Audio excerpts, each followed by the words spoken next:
Yan, malambing din to guys. Napakalambing din nito. Kung makikita nyo to sa personal, napakalambing nitong batang to. Ayan. Si Junior. Mahilig to magpakalo. Tulad yan, pag nakapo ako. Ayan, papakalo mo siya. Sari-sari silang sari-sari lang din ang ginagawa nila sa taba. Kanya-kanya silang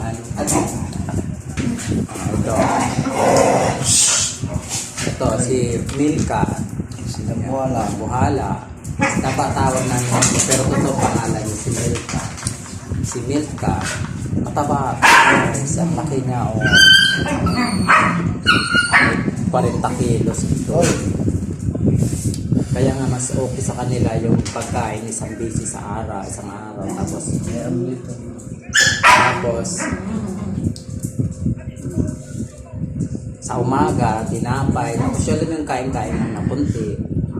Kasi hindi sila hinihingal. Dati kasi 2 days kain, hinihingal. Ito naman si Melka. Bye-bye guys. Love kami ng mama. Ayan. Ate.